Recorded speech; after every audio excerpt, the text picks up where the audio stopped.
Oke, baik. Kita bersyukur ya, alhamdulillah Allah Subhanahu wa taala pertemukan kita pada hari ini. Ada sebuah ayat dalam Al-Qur'an yang tadi kami baca.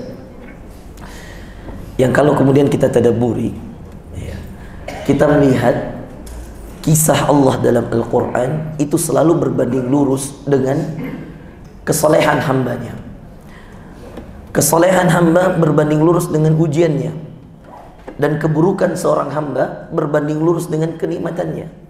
Hampir setiap ayat yang berbicara tentang kesolehan dalam Quran, catat ya, hampir setiap ayat yang berbanding lurus dengan kesolehan selalu berkaitan dengan ujian, Pak. Satu-satunya orang yang diceritakan kenikmatannya dalam Quran dan berbanding lurus dengan kenikmatannya, kesolehannya berbanding lurus dengan kenikmatan, hanya Sulaiman. Bahkan ayahnya, wa alanna lahul hadid, wa alanna lahul hadid, Daud itu terkenal dengan puasa Daudnya, terkenal dengan qiyamu Daud. Anda tahu kata Rasulullah, afdalu siyam siyamu Daud, wa afdalu qiyam qiyamu Daud. Anda tahu Bapak Ibu sekalian, wa alanna lahul hadid, kami jadikan besi-besi itu mudah dibentuk oleh tangannya. Tangannya siapa? Daud. Maka kalau Anda mau tahu siapa orang yang paling pertama mengenalkan kepada kita ilmu menggunakan besi dalam segala macam aktivitas, Daud alaihissalam. Makanya dalam Al-Quran ada surah namanya Al-Hadid.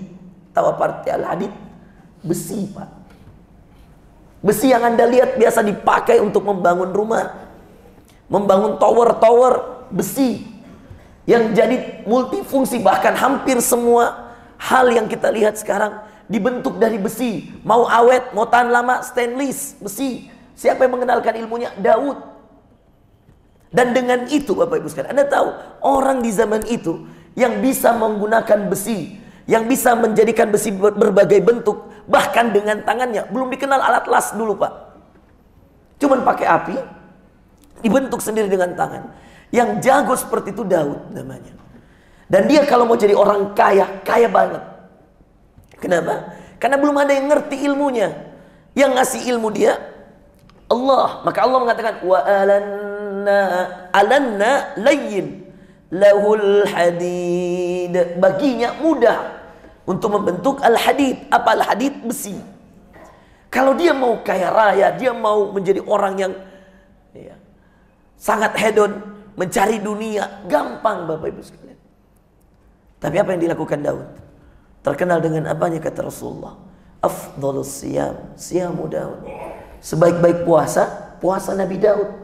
Anda tahu apa puasa Nabi Daud? Dalam setahun Anda bisa hitung, sehari puasa, sehari tidak. Sehari puasa, sehari tidak. Wa afdhalul qiyam, dan sebaik-baik solat malam, qiyamu Daud.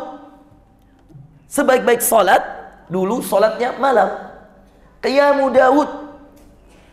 Solat yang pertama juga dilakukan Rasulullah sebelum menerima Isra dan Mi'raj, menerima khamsa salawatin fi kulli yaumin wa laila, lima kali waktu solat sehari semalam. Sebelum itu apa ayat tentang solat? Ya ayyuhal muzammil, ya ayyuhal mudaththir. Solat malam. Sebelum diwajibkan solat 5 waktu, solatnya Rasulullah solat malam. Solat nabi-nabi sebelumnya kebanyakan solatnya di waktu malam. Apa yang dilakukan Daud malam? Lihat ya Pak, sebaik-baik solat malam begini caranya. Apa kata Rasulullah? Kana yaqumul lail wa yarta' wa yaqumul lail wa yarta' wa yaqumul lail wa yarta'. Daud itu membagi malamnya menjadi bagian-bagian. Dia bangun, dia solat. Setelah dia solat, dia tidur. Dalam keadaan suci ya, habis solat. Setelah dia solat, dia tidur. Setelah dia tidur, dia bangun lagi. Taruhlah misalkan jam 8 dia solat, lalu dia tidur. Jam 9 dia bangun lagi. Dia solat, dia tidur. Jam 11 dia bangun lagi. Dia solat, dia tidur. Jam 12 dia bangun lagi, Pak. Dia solat, dia tidur. Jam 2 dia bangun lagi. Dia solat, dia tidur. Jam 3 dia bangun, dia solat, dia tidur. Jam 4 dia bangun, dia solat, dia tidur. Ada yang bisa seperti ini? Ada yang pernah coba? Saya pernah. Saya cuma dapat 3 kalinya. Setelah itu bablas azan subuh. Kalau ada yang bisa lakukan ini, inilah kata Rasulullah, afdalul qiyam. Sebaik-baik solat malam, qiyamu Daud. Solat malamnya Nabi Daud. Sebaik-baik puasa, puasanya Nabi Daud. Coba Anda bayangkan. Ini orang kalau mau kaya Pak, luar biasa. Dia pandai besi. Istilahnya kalau mungkin zaman sekarang, profesor di bidang besi. Nggak ada yang kalah dia. Karena mukjizat dari Allah. Keahliannya bukan karena kepintarannya saja, tapi ada bantuan mukjizat dari Allah. Wa alanna lahul hadid. Kami mudahkan besi, mudah dibentuk jadi apa saja di tangannya Daud. Tapi apa? Dia terkenal dengan ibadahnya, Bapak Ibu sekalian. Sulaiman, anaknya, perhatikan. Satu-satunya orang yang disebutkan dalam Al-Quran, disebutkan kenikmatan berbanding lurus dengan kesalehan. Untuk apa? Sebagian ulama mengatakan, kenapa Sulaiman disebutkan kenikmatannya? Untuk disebutkan kesalehannya. Kenapa? Agar supaya kita mengerti bahwa untuk mendekatkan diri pada Allah bukan hanya melalui jalur sabar, tapi ada namanya jalur syukur. Maka disisakan satu. Tapi mohon maaf, dari satu ini 99 yang lain disebutkan dalam keadaan jalur sabar. Rasulullah jalur sabar, Isa jalur sabar, Musa jalur sabar, Adam jalur sabar, Nuh jalur sabar yang kami baca tadi. Daraballahu masala, Allah mengambil permisalan lilladzina kafaru, bagi orang kafir, imra'ata Nuh, istri Nabi Nuh. Apa enggak malu Nabi Nuh sampai sekarang? Nama istrinya disebut sampai hari kiamat, Pak. Permisalan orang kafir istri Nabi Nuh. Pertanyaan saya, pikir baik-baik Bapak Ibu sekalian.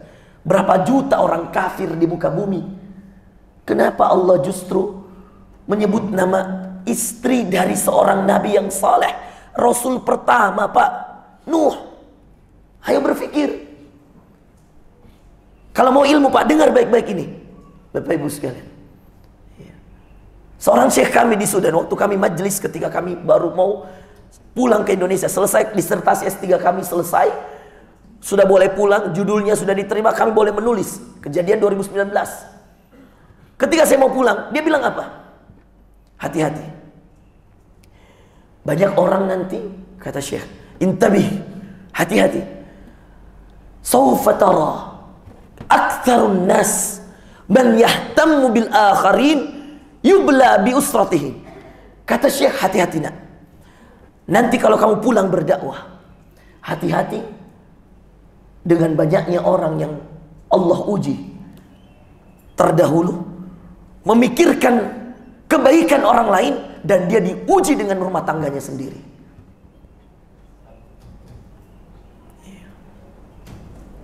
Coba lihat, bayangkan perkataan yang sampai saya bilang, oh subhanallah. Berarti sekali bersyekh saja tahu bahwa banyak orang yang diuji dengan rumah tangga, padahal dia setiap hari memikirkan kebaikan orang lain. Nuh, Lut, dua nabi yang mulia, Bapak Ibu sekalian, dua rasul yang saleh. Nabi Nuh, Nabi Lut. Lah Allah abadikan nama istrinya sebagai permisalan orang kafir. Bayangkan, daraballahu mathala, Allah mengambil permisalan lilladzina kafaru, bagi orang kafir. Bayangkan banyaknya orang kafir, dua yang dipilih. Imra'ata Nuh, ini surah At-Tahrim, surah terakhir dalam juz ke-28, satu halaman sebelum surah Al-Mulk. Sebelah kanan posisinya 5 baris dari bawah, Bapak Ibu sekalian. Anda buka. Daraballahu mathala, giliran menyebutkan orang-orang beriman, banyaknya orang beriman, Bapak Ibu sekalian. Siapa yang Allah ambil? Lilladzina amanu imra'ata Fir'aun, istri Fir'aun. Tahu Fir'aun? Kenal Fir'aun? Di mana kenalan? Saya Fir'aun, Bapak Ibu sekalian, luar biasa. Iya. Istrinya, banyaknya orang beriman, Pak. Kenapa ketika Allah mengatakan kami ambil permisalan dari orang beriman, istri Fir'aun? Banyaknya itu orang beriman. Kenapa? Karena istri Fir'aun lah wanita yang paling berat ujiannya, kesabarannya paling tinggi menghadapi suami seperti Fir'aun. Setiap bayi laki-laki lahir bunuh. Bahkan pernah dia, istilah kalau orang Makassar bilang patotowai. Iya, kalau orang Jakarta apa ya bahasanya? meremehkan. Dia katakan, ya Hamanu benili sarha. Haman, bangunkan aku tangga. La'alli attali'a ila ilahi Musa. Supaya saya mau naik itu ke langit, mau cek ada nggak itu Tuhannya Musa. Foto Taib itu Pak. Dikasih tahu Tuhannya Musa di mana Tuhannya, kata Musa di langit. Dia katakan, ya Haman, Haman itu perdana menterinya. Asistennya, dia kata, ibnu li sarha. Bangunkan aku istana, bangunkan aku tangga. La'alli attali'a ila. Mau cek itu ada nggak itu Tuhannya Musa. Belum lagi dalam An-Nazi'at, juz ke-30, anak-anak biasanya sudah pada hafal ini. Wa hal ataka haditsu Musa. Sudah datangkah kepada kalian kisah Nabi Musa? Makanya Bapak Ibu sekalian, kenapa kisah Nabi Musa menjadi kisah paling banyak diulang dalam Quran? Karena paling banyak ujiannya lewat Fir'aun. Belum lagi lewat Haman, belum lagi lewat Qarun. Ini umat Nabi Musa, memang Bani Israel Pak. Inilah umat yang paling kufur nikmat, paling banyak keutamaannya, paling banyak kemuliaannya, paling banyak dititipi kecerdasan, paling banyak kebangetannya ya, paling banyak kerusakannya. Bani Israel.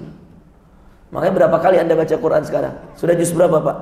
Tidak mungkin ada juz Anda lewati kecuali ada namanya Musa. Coba bagi lihat. Al-Baqarah apalagi paling banyak. Masalah sapi saja batenya bertanya. Ditanya, saya diperintahkan Allah agar kalian menyembelih sapi betina. Dia tanya berapa usianya, warnanya apa, kekuning-kuningan, bagaimana bentuknya, la faridu wala biq, dijelaskan semua. Awanum baina dzalika faf'alu ma tu'marun. Ternyata ujungnya tidak ada dia kerjakan. Makanya dari Rasulullah SAW ada sebuah hadis yang mengatakan, hati-hati jangan seperti Bani Israel, banyak bertanya, tidak ada dia kerjakan. Ada Bani Israel di sini, maunya bertanya. Kadang-kadang saya biasa kalau di Pondok Indah atau orang-orang Jakarta itu biasa, kalau bertanya banyak. Bulan depannya saya datang lagi, saya tanya, sudah dikerjakan? Belum. Coba bayangkan, banyaknya pertanyaannya. Anda bayangkan, itulah ujian. Maka Nabi Musa ada ujiannya, tapi subhanallah istrinya yang hidup, bayangkan, satu kamar dengan ini Fir'aun yang mengatakan dalam surah An-Nazi'at, qala ana rabbukumul a'la. Dia katakan waqal ana, dan dia mengatakan, Fir'aun mengatakan, ana, saya, rabbukum, Tuhan kalian, al-a'la, al-a'la, yang paling tinggi. Maka Allah mengatakan, sabbihisma rabbikal a'la, bertasbihlah, menyembah Tuhan yang paling tinggi, bukan Fir'aun, al-a'la, Allah. Makanya kemudian kita sujud, subhana rabbiyal a'la, al-a'la, maha suci engkau ya Allah, Tuhan yang maha tinggi. Fir'aun mengatakan, saya Tuhan kalian yang paling tinggi.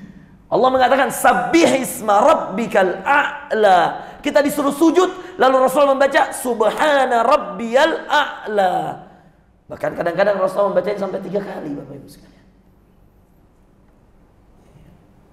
Nah ini coba lihat ya. Maka kalau kita belajar Quran, coba buka Quran, mumpung Ramadan ini Pak, baca-baca ki artinya. Lihat-lihat itu kisah. Ini dalam At-Tahrim saja sudah kelihatan. Sudah kelihatan bahwa ketika Allah Subhanahu wa taala menceritakan orang saleh, tidak mungkin jauh dari ujian, Bapak Ibu. Maka kalau ada orang baik, soleh, tidak ada ujiannya, ini pertanda tanya ini. Semua orang banyak ujiannya, Bapak Ibu sekalian. Apalagi yang benar-benar saleh. Sebagian ulama maka malah mengatakan satu-satunya orang yang diuji dengan kenikmatan, itu pun Sulaiman sampai menangis ketika kemudian melihat semut-semut berantakan, lalu kemudian mereka sampai saling tegur menegur. Dikatakan hatta idza atau ala wadin naml, an-naml semut, Ada dalam Al-Quran juz ke-19 surah An-Naml, semut. Sampai ketika Sulaiman ini bersama pasukannya yang berjalan, hampir-hampir melewati sebuah terowongan yang di dalamnya ada gerombolan semut atau markas-markas semut, rumah-rumah semut. Mereka lalu lalang di tempat itu. Qalat namlah, berkata salah satu ekor semut yang besar, Namlah namanya, ratu semut. Ya ayyuhan namlu dakhulu masakinakum. Ayyuhan naml, wahai semut-semut sekalian, masuklah ke rumah-rumah kalian.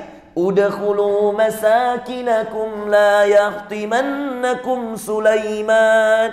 Jangan sampai Sulaiman menginjak kalian. Wa junuduh, dan mereka banyak tentara di belakangnya juga menginjak kalian. Wa hum la yash'urun, dan dia tidak sadar ada kita di sini. Dengan itu Sulaiman memberhentikan pasukannya lalu menangis. Setelah dia menangis, fatabassama dhahika, dia tersenyum. Lalu kemudian dia sedikit tertawa. Lalu dia katakan, ya Allah. Wa qal, lalu dia berdoa, Rabbi auzi'ni an ashkur. Kalau Anda mau nikmat Anda ditambah. Kalau orang yang sudah kaya masih mau lebih kaya, yang sudah banyak uangnya masih mau banyak uangnya, yang sudah sukses karirnya masih mau lebih sukses, baca doa ini Pak. An-Naml 19. Karena dimulai dengan syukur dan ada janji dari Allah, yang bersyukur aku tambah nikmatnya. Ibrahim ayat 7. La in syakartum, kalau kamu bersyukur, la azidannakum, aku pasti tambah nikmatku pada kalian. Maka Anda menemukan hampir semua mukjizat Sulaiman tidak bisa direplika. Enggak ada apanya itu tiruannya, enggak ada. Limited edition. Memerintahkan angin hanya Sulaiman, bisa mengerti bahasa jin hanya Sulaiman, tentaranya dari jin, manusia, burung-burung, hewan, dan semuanya dia mengerti bahasanya Sulaiman. Dia bisa memerintahkan jin membangun bangunan Sulaiman. Dia bisa memerintahkan jin memindahkan singgasananya Ratu Bilqis sebelum berkedip matanya Sulaiman. Memerintahkan angin, Pak, angin Sulaiman. Kalau dia mau bilang angin ke selatan, ke selatan angin. Ke utara, ke utara. Kemari, kemari Sulaiman. Ini semua Quran. Warsalna lahu rih. Kami berikan kepadanya kemampuan mengutus angin atas izin kami, kata Allah. Nggak ada yang bisa. Dan dengan itu diajari kita doa. Bahkan dalam surah Sabah dikatakan, Rabbi habli mulka la yanbaghi li ahadin min ba'di. Ya Allah, berikan kepadaku kerajaan yang sangat megah, sangat mewah, sangat besar, yang kamu tidak pernah berikan kepada yang lain. Sampai ketika Ratu Bilqis dan semua tentaranya sudah sampai di kerajaan Sulaiman, fakasyafat an saqaiha, dia angkat roknya sampai betis, Pak. Kita tahu itu istilah, diangkat rok sampai betis. Begini, Pak, tabe, begini jalan Anda tahu? Bilqis. Tahu kenapa dia begini jalan? Dia kira air. Apa kata Sulaiman? Turunkan. Innaha sarhum mumarradun min qawarir. Orang yang paling pertama menemukan lantai seperti keramik, yang bahkan seperti air. Sulaiman. Dikira air, Pak. Dia angkat roknya, genangan air. Ternyata apa kata Sulaiman? Innaha sarhum mumarradun min qawarir. Turunkan. Itu hanyalah lantai yang terbuat dari keramik yang berupa air. Baca-baca di Quran supaya maju teknologi kita. Jangan hanya barat terus diikuti. Jauh sebelum Rasulullah hidup sudah ada seperti ini, Pak. Sudah mulai gemetar Bilqis. Sampai depan kerajaan, berhadapan dengan Sulaiman bersama para menterinya. Kata Sulaiman, ahakadha arsyuk, ini singgasanamu? Coba lihat-lihat. Kata Bilqis, ka'annahu. Iya, ini singgasana saya. Singgasana kan itu, Pak, dari dalam sebuah kerajaan. Itulah tempat termewahnya raja, singgasana. Arsh namanya. Makanya Allah namanya ada arsh, ar-Rahmanu alal arsh istawa. Dalam Al-Quran dalam surat Thaha, Ar-Rahman, Allah itu berada dalam arshnya, di atas langit ketujuh, di atas arsh. Maka Sulaiman mengatakan, ahakadza arsyuk, pada Bilqis. Dia katakan, apa ini singgasana? Dia katakan, ka'annahu, kayaknya iya. Lalu kemudian Bilqis mengatakan, aslamtu ma'a Sulaimana lillahi rabbil alamin. Saya berislam kepada Sulaiman, kepada Allah Azza wa Jal, melalui Sulaiman, lillahi rabbil alamin, untuk selalu taat kepada Allah, Tuhan pencipta alam semesta. Jadi ada orang diuji dengan kenikmatannya. Dan ternyata dalam Quran, Bapak Ibu sekalian, coba maki cari, kasihan. Coba cari maki kisah-kisah Nabi. Rata-rata semua ujian, Pak. Rasulullah ujian. Apalagi Rasulullah 214 Al-Baqarah. Posisi sebelah kanan. 6 baris dari atas. Coba baca. Am hasibtum. Inilah Rasulullah. Ketika sudah diolok-olok, mau dibunuh, dikejar sampai depan gua, gemetar Abu Bakar. Untungnya ada sarang laba-laba. Hampir saja masuk mereka. Kalau mereka masuk, guanya kecil. Kenapa namanya Ghar? Perhatikan, ini yang kalau umroh. Biasanya Anda dibawa di Mekah, tur, ke Ghar Hira, ke Ghar Sur. Gua Sur, tempat bersembunyi Rasulullah. Gua Hira, tempat turunnya ayat pertama dalam Al-Quran. Kenapa namanya Ghar? Padahal dalam Al-Quran ada surah namanya gua, namanya Kahfun, Al-Kahfi. Kenapa? Karena Ghar, perhatikan bedanya, Al-Kahf, gua besar. Saya pernah ke sini di Jordan. Ada namanya Ghar, gua kecil. Makanya namanya Gharun. Ghar itu sesuatu gua kecil. Cuman muat berdua, bertiga paling banyak. Tapi Kahf itu gua besar. Makanya namanya Al-Kahfi, gua yang besar. Tapi ketika Ghar bercerita tentang Rasulullah dan Abu Bakar dalam Ghar Sur, gua Sur, apa yang terjadi Bapak Ibu sekalian? Berada di depan, orang mendeteksi jejak kakinya sampai depan Ghar, sampai depan gua. Lalu kemudian hampir-hampir mereka masuk. Tapi untung ada apa? Ada Al-Ankabut. Tahu Al-Ankabut? Spider, Pak. Tahu spider? Al-Ankabut enggak tahu, spider tahu. Suka nonton film berarti. Spider, iya, laba-laba, Pak. Itulah kenapa ibu-ibu, laba-laba haram dibunuh.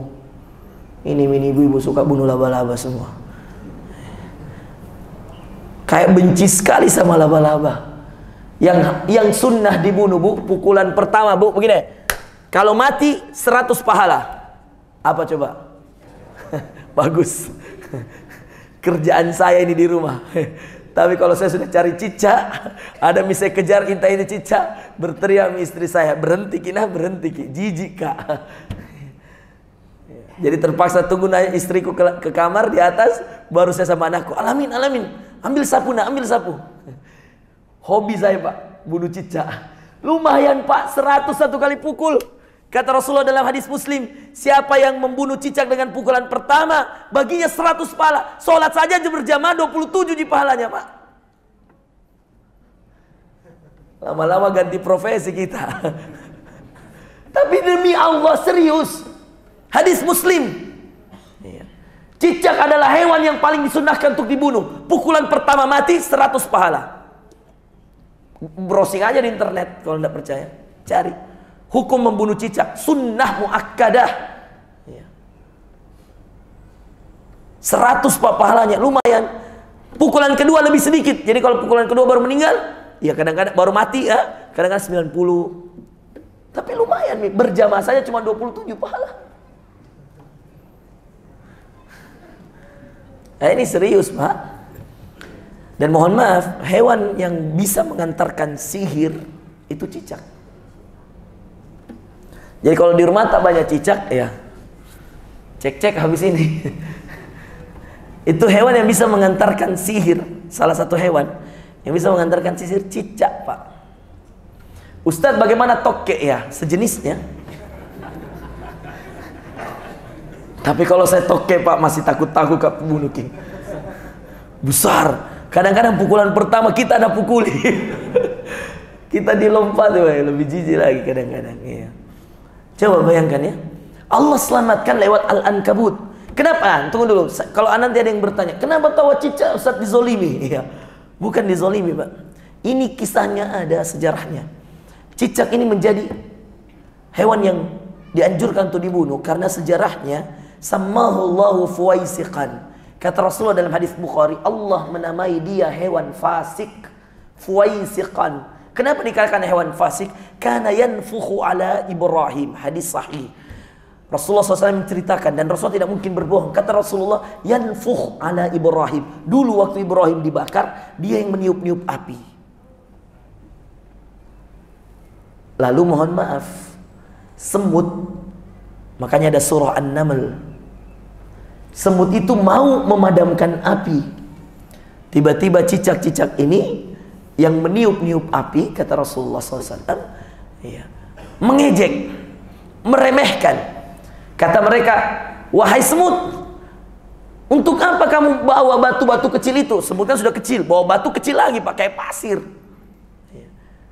Pasir-pasir itu tidak akan memadamkan api, wahai semut.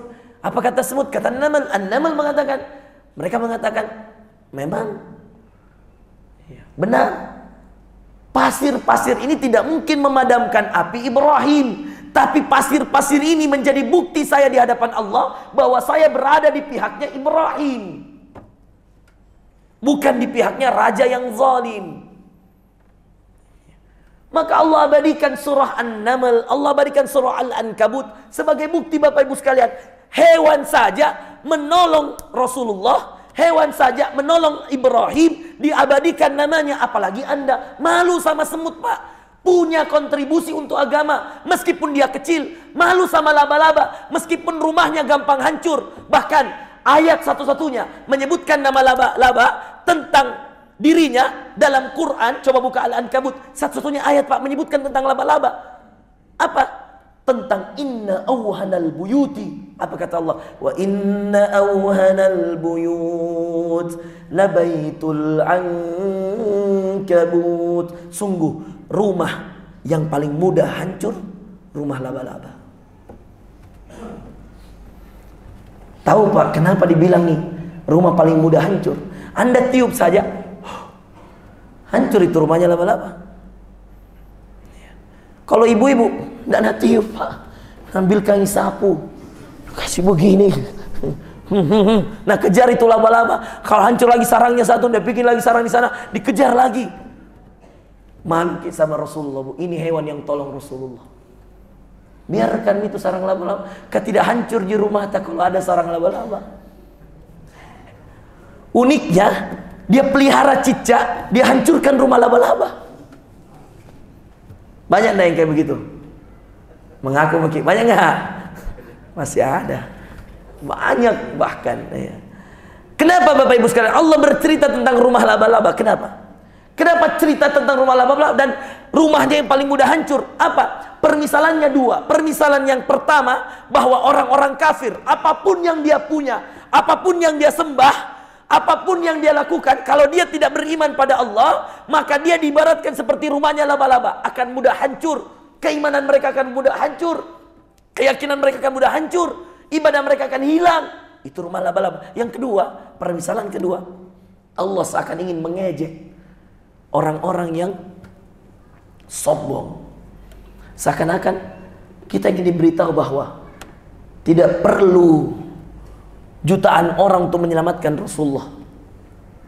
Di dalam gua cukup sebuah rumah yang paling mudah hancur. Rumah apa? Laba-laba. Sampai ketika ada orang yang sudah mengikuti Rasulullah lewat jejakan kakinya sampai depan gua, Abu Bakar sudah diabadikan dalam surah At-Taubah, Bapak Ibu sekalian. Idhuma fil ghar, ketika keduanya berada dalam gua, id yaqulu li sahibihi la tahzan. Pernah baca buku namanya buku La Tahzan, karangannya Syekh Aid Al-Qarni? Itu diambil dari ayat Allah dalam At-Taubah ini. La tahzan innallaha ma'ana. Jangan sedih, ada Allah bersama kita. Siapa yang bersedih? Abu Bakar. Siapa yang mengatakan la tahzan innallaha ma'ana? Rasulullah. Kenapa? Karena di depan ini kaki mereka sudah kelihatan. Sudah tidak mungkin, apalagi gor yang tadi saya bilang itu kecil, gua yang kecil, tidak mungkin selamat, tidak mungkin lolos Bapak Ibu sekalian. Tapi apa kata Allah? Wa inna auhanal buyut, sungguh rumah yang paling mudah hancur, rumah laba-laba. Tiba-tiba orang yang tadinya dilihat kakinya oleh Abu Bakar menghadapkan kakinya ke dalam gua, seakan-akan dia mau menuju gua. Ketika dia berada di depan gua persis, tiba-tiba temannya mengatakan, "Hei, kalau ada orang di dalam, in kana yujad syakhs dakhil al-ghar, di dalam gua itu, la kharaba hadza baitil ankabut." Maka kamu akan lihat rumah laba-laba ini, sarang laba-laba ini sudah tidak mungkin utuh. Siapa yang membuatnya kembali utuh? Laba-laba itu sendiri. Atas perintah siapa? Allah. Jadi ketika dia mau masuk, rumah laba-labanya utuh, Pak. Temannya yang mengatakan, kalau ada orang di dalam, pasti rumah laba-laba ini sudah hancur. Nggak usah masuk ke dalam. Maka mereka berbalik, lalu pulang. Dengan itu Allah ingin membuktikan bahwa untuk menghadapi orang kafir cukup dengan rumah laba-laba. Coba bayangkan. Dengan itu juga Allah ingin membuktikan untuk menghadapi Fir'aun, kamu nggak butuh senjata wahai Musa. Kata Allah, "Wadrib bi'asakal bahr." Ketika kemudian kaumnya Nabi Musa alaihissalam sudah banyak yang gelisah, bahkan salah satu di antara mereka dalam Al-Quran dikatakan, "Inna lamudrakun." Mereka berkatakan, kita akan tertangkap. Kata Musa, "Kalla inna ma'iya rabbi sayahdin." Tidak mungkin, pasti ada Allah yang memberi petunjuk. Kata Allah, "Wadrib bi'asakal bahr." Al-bahr, laut. Wadrib, pukulkan. Apa? Asak. Asak, tongkat. Dipakai apa tongkat ini, Pak? Dipakai menggembala kambing. Dipakai untuk bersandar, ya. Dipakai untuk menuntun jalan. Tongkat membelah lautan. Seakan Allah ingin memberikan kepada kita kisah bahwa untuk menghadapi Fir'aun, kamu hanya butuh tongkat yang dipakai menggembala kambing. Kenapa ada cerita-cerita ujian ini, Bapak Ibu sekalian? Supaya kita sadar bahwa Nabi saja, Rasul saja diceritakan oleh Allah dalam Quran. Ini kan momentumnya Ramadan, Bapak Ibu sekalian. Anda pasti lagi baca Quran. Saya cerita ini banyak kisah supaya Anda sadar bahwa banyak sekali ilmu yang kita belum tahu dalam Quran. Jangankan Pak, kita bisa ngerti bahasa Arab seperti saya. Saya aja kalau sudah ngerti bahasa Arab, kadang-kadang ada kosakata 2-3 kata yang saya tidak ngerti, Bapak Ibu sekalian. Saya 8 tahun Pak di pesantren, 6 tahun jadi santri, 2 tahun jadi ustadz, di Gontor lagi. Setelah itu saya 9 tahun di Sudan, Pak. Makanan hari-hariku ini bahasa Arab. Tapi setiap kali saya baca satu halaman, pasti ada saya tidak mengerti. Meskipun saya sudah khatam berkali-kali. Alhamdulillah saya sudah pernah hafal Quran 30 juz, Bapak Ibu sekalian. Saya sudah setorkan semua hafalan saya. Iya. Saya jadi muhafid sampai sekarang. Saya punya pesantren tahfidz Quran sampai sekarang. Setiap kali saya terima setorannya anak santri saya, setiap kali saya bertemu dengan orang yang mau ambil sanad, setiap kali saya ketemu dengan orang yang mau menghafal Quran, mau ambil Al-Fatihahnya, mau ambil apa dari saya, setiap kali dia baca Quran, setiap kali selalu ada ilmu baru saya dapat. Itulah Quran. Syekh Ait Al-Qarni tadi, penulisnya La Tahzan, pernah datang ke kampus saya. Datang untuk seminar, workshop, tamu dari luar negeri. Dia dari Saudi Arabia. Dia datang, saya waktu itu mahasiswa S2. Saya duduk paling depan. Mahasiswa pasca sarjana dikasih duduk paling depan. Pasca. Kebetulan saya scholarship, maka dikasih tempat-tempat khusus. S2 yang dapat beasiswa dari kampus internasional. Saya salah satunya. Berkumpul ada orang Cina, Uzbekistan, Tajikistan, ada orang Eropa, ada Albania. Duduk semua di situ. Datang Syekh Ait Al-Qarni, menyalami kami yang bagian depan. Setelah itu dia datang ke sana. Lalu kemudian dia tanya kita, sebelum dia seminar internasional. Lalu dia katakan, di antara kalian siapa yang penghafal Quran? Angkat tanganlah beberapa kami. Lalu kemudian ditanya, pernahkah kamu membaca Al-Quran? Lalu kamu merasa seakan-akan kamu belum pernah membaca ayat itu padahal kamu sudah hafal. Dia tanya, pernahkah kamu membaca Quran? Ketika kamu baca, seakan-akan kamu belum pernah baca, padahal kamu sudah hafal. Kami semuanya kompak Pak mengangguk, "Na'am." Betul. Kata Syekh Ait Al-Qarni. Lalu dia naik ke atas mimbar, Pak. Lalu dia ceramah, setelah itu dia singgung kita pasca sarjana yang tadi barusan dia ketemu. Dia katakan, ini, kata Syekh Ait Al-Qarni. Syekh Ait Al-Qarni ini penulis. Orang sastrawan. Di Arab Saudi terkenal sekali. Itu kitabnya La Tahzan diterjemahkan lebih dari 100 bahasa. Termasuk bahasa Indonesia. Dia bilang apa? Saya tidak pernah saya baca buku kecuali saya buka dari halaman pertamanya. Meskipun di halaman pertama itu cuman nama penerbit, apa-apa, di mana dicetak, itu dia baca. Tidak pernah saya baca buku, kata Syahid Al-Qarni, kecuali saya tidak mungkin lewatkan halaman per halaman. Tidak mungkin saya lewatkan kecuali saya baca huruf per huruf. Bayangkan. Pembaca ini Pak.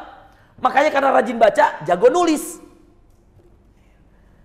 Dan saya tidak mungkin buka buku. Kita kan kalau buka buku Pak, Masya Allah, orang Indonesia ini paling handal kalau buka buku. Apa yang sudah cari? Di belakang. Apa? Daftar isi.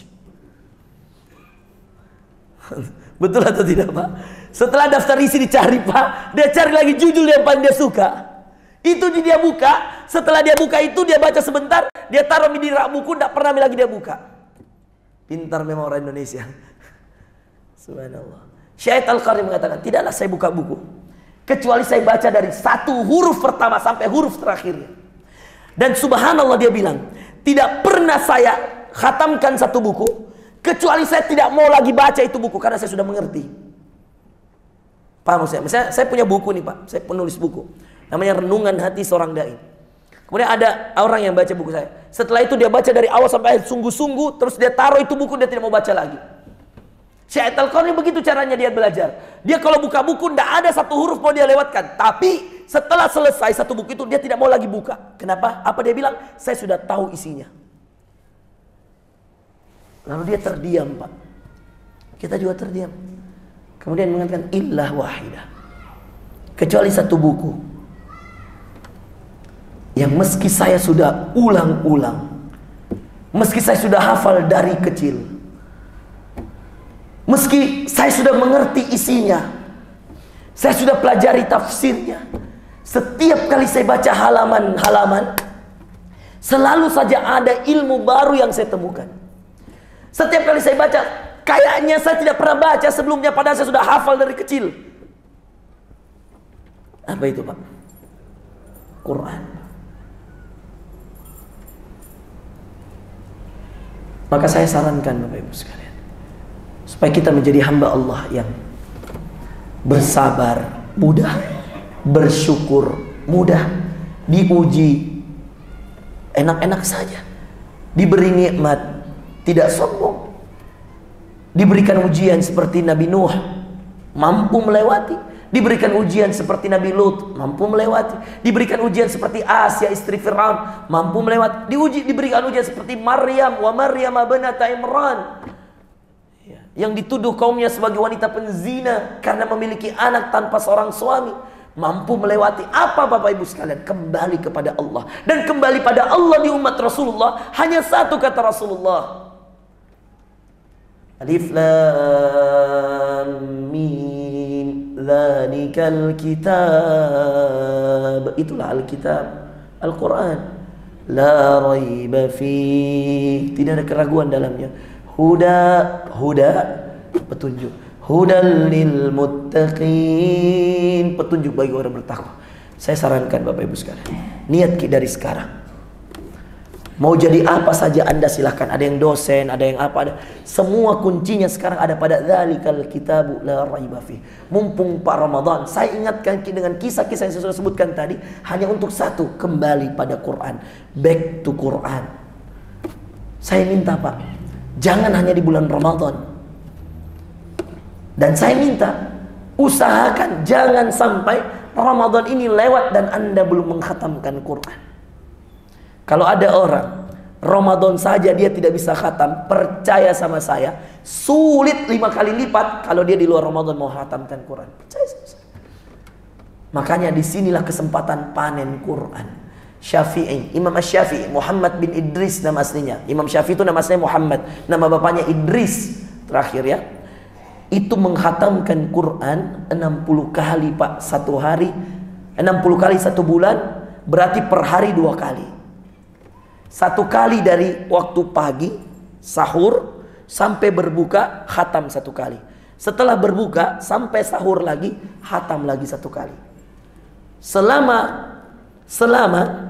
30 hari maka dia khatam 60 kali. Bagaimana dia tidak bisa baca cepat Bapak Ibu sekalian? Dia hafal Quran usia 9 tahun, hafal Muwatta Imam Malik Imam Malik itu gurunya 12 tahun. Muwatta itu setebal ini, Pak. Ya, saya ini jurusan hadis. Ini hadisnya ada 3.000 hadis lebih. Dan itu semua dia hafal Syafi'i. Usianya masih 12 tahun. Makanya kalau dia baca Alif Lam Mim dzalikal kitabu la raiba fi hudan lil muttaqin kaf ha ya ain sad dzikru rahmati rabbika 'abdahu Zakaria idh nada rabbahu nidaan خفيا قال رب إني وهن العظم مني واشتعل الرأس شيبا Maryam contoh. Kemudian ya Taha ma anzalna 'alaika al-Qur'ana litashqa illa tadhkiratan liman yakhsha. Tajwidnya dapat, cepatnya dapat. Kenapa? Karena dia sudah seperti Al-Fatihah hafalannya, Bapak Ibu. Kita ini masih dieja-eja. Itulah diulang-ulang baru diteropong baru bisa dibaca. Kenapa? Karena dari kecil jarang baca. Akhirnya ketika tua, Pak, susah membaca. Mata sudah rabun, huruf-huruf sudah tidak bisa diucap. Ya. Makanya kalau Anda memang merasakan itu, jangan terulang sama cucu tak. Jangan terulang sama anak tak.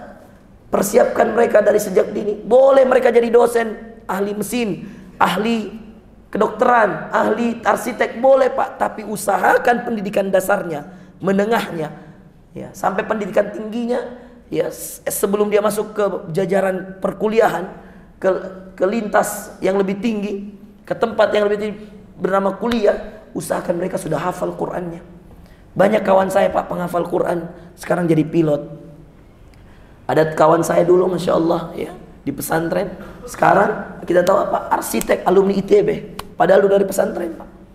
Sekarang punya hafalan 10 juz. Di ITB ada namanya Masjid Salman. Kita tahu juga Masjid Salman. Di situ dia menghafal, Pak. Bayangkan, dari Gontor dia punya 3 juz, dia tambah 7 juznya selama perkuliahan. Dia jadi insinyur bidang arsitek. Setelah itu dia lanjut lagi S2 di Melbourne, Australia. Punya 10 juz hafalan, Pak. Maka kesempatan, Pak. Kalau Bapak sekarang merasa, susahnya miku baca, ingat ki cucu tak, ingat ki anak tak. Kalau masih ada cucu anak tak, jangan terulang di kita. Jangan terulang seperti kita. Kalau ibu-ibu punya anak, ya, ibu-ibu sekarang mungkin kenapa susah sekali Kak bilang sod, do, susah sekali Kak mengaji, itu karena kesalahan masa lalu. Dan jangan terulang, Pak. Anda boleh belajar sekarang, masih ada kesempatan, masih ada sampai nyawa ini dicabut, masih ada kesempatan. Tapi jangan lupa, ada anak-anak kita, jangan biarkan mereka main Free Fire, main PUBG, main Dominos, main Fafafa, apakah semuanya itu? Yang tiap hari kalau ketemu anak-anak kecil itu chip dule. Kita tahu itu chip, Pak. Itu dibayar, Pak, pakai uang. Nanti terbuka aplikasinya kalau ada yang bisa lolosi, lalu kemudian ada uangnya. Chip namanya, Pak. Gaul-gaul sedikit. Itu anak muda sekarang begitu. Chip katanya. Ya Allah, naudzubillah. Ya, makanya orang tua sadar, kembali pada Quran, Pak. Nanti kalau Quran sudah menjadi pedoman, mudah kita melewati hidup. Diuji dengan kesabaran, kita sabar. Diuji dengan kenikmatan, kita syukur. Ya. Dan itu akan menjadi sesuatu yang paling bermanfaat dalam hidup. Saya kira demikian, Bapak Ibu sekalian. Pas-pas. Saya sengaja panjang, Pak, supaya bisa saya sholat 2 rakaat baru saya pulang. Kata Rasulullah SAW, barang siapa yang setelah sholat subuhnya mengaji atau berzikir pada Allah atau bermajlis ilmu, lalu kemudian dia sholat duha 2 rakaat setelahnya, ya, kata Rasulullah SAW, fa innahu kahajjatin wa umratin tamatin. Kata Rasulullah, maka itu pahalanya seperti berhaji dan berumrah, hajah wa umrah, tamah, sempurna. Silakan diamalkan setelah ini 2 rakaat, ya, jangan sampai pulang baru kemudian tidak 2 rakaat. Dan siapa yang ikut majlis dari awal sampai akhir, hadis riwayat Imam Ahmad, lalu dia tutup dengan kafaratul majlis. Apa doanya kafaratul majlis? Subhanakallahumma wa bihamdika asyhadu an la ilaha illa anta astaghfiruka wa atubu ilaik. Ini juga sunnah. Makanya kalau kita ada ceramah, dengar sampai akhir. Lalu jangan pulang sebelum baca kafaratul majlis. Kata Rasulullah, siapa yang mengikuti majlis dari awal sampai akhir, lalu dia tutup dengan kafaratul majlis, ghufira lahu, diampuni semua dosa-dosa. Dikatakan kepadanya, kumu, berdirilah, maghfuran lakum, dan dosamu sudah diampuni. Makanya namanya kafaroh. Tahu kafaroh itu, Pak? Kafaroh itu ada penghapus. Makanya kalau ada suami istri berhubungan badan, Iya, di siang hari bulan Ramadan dia harus bayar kafarah. Kafarah apa? Penutup, penebus dosa-dosa. Makanya dinamakan kafaratul majlis. Kenapa? Karena semua kita datang bawa dosa. Coba angkat tangan yang datang bawa dosa. Serius kah? Siapa tahu ada yang tidak. Saya datang bawa dosa. Siapa yang lagi datang bawa dosa? Coba angkat tangan. Ibu-ibu yang datang bawa dosa angkat tangan. Ya Allah, Bu, kita datang bawa dosa. Astagfirullah. Semua kita datang bawa dosa. Makanya dinamakan kafaratul majlis. Kita ini, bahkan seorang syekh mengatakan majlisnya, nama majlisnya majlis pendosa. Subhanallah. Betul tahu?